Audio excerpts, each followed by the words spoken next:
What is note-taking?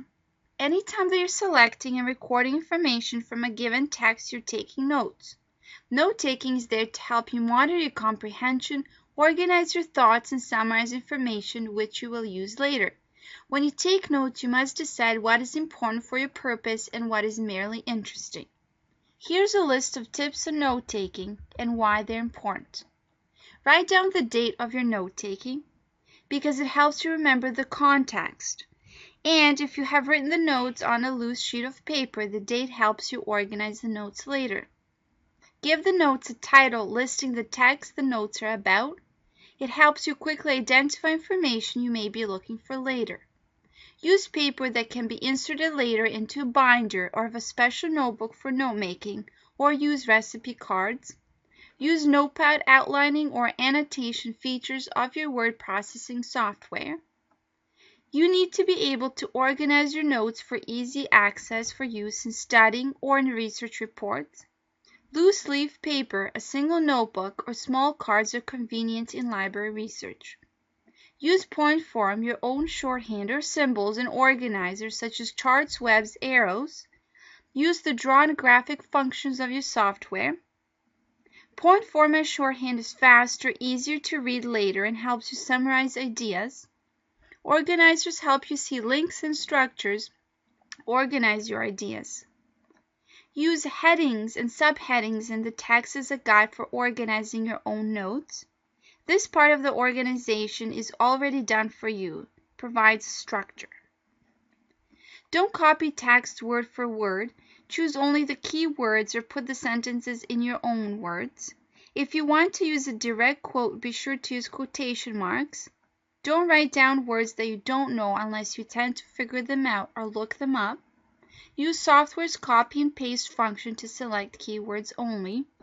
It helps you understand what you have read. Short form is much easier for studying and reading later.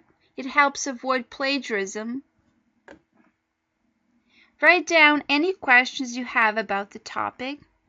It gives you ideas for further research, reminds you to ask others, clarify points, gives you practice in analyzing while reading. Review your notes when you are done. It ensures that they are legible, enables you to go back to anything you meant to look up again, and helps you reflect on and remember what you've read. Now, let's look at the next section, which is the 3 methods of note-taking. First is point form. Put each important idea or keyword close to the left-hand margin of the page. Underneath each main idea, list details that support the idea. These are usually indented and follow a hyphen or a bullet.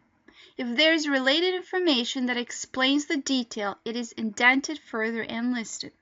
For example, benefits of wetlands.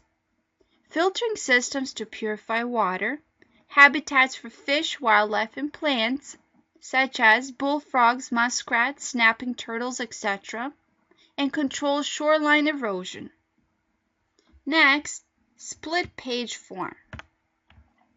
Put each important idea or keyword on the left-hand side of the page. Supporting details for each key point are placed on the right-hand side of the page opposite the point.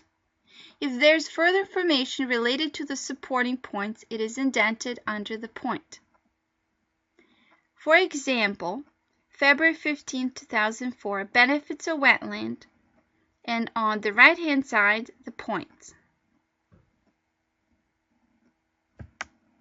Now we will look at mapping. Mapping is a visual means of note-taking. It usually requires more time and is often considered more useful to show how things fit together or are interrelated. Lastly, we have mapping note-taking. It is a visual means of note-taking. It usually requires more time and is often considered more useful to show how things fit together or are interrelated. The type of map you choose may vary. For example, benefits of wetlands, filtering systems to purify water, habitats for fish, wildlife, and plants, control shoreline erosion, and then the example bullfrogs, muskrats, snapping turtles, etc., and the date is in the top right-hand corner.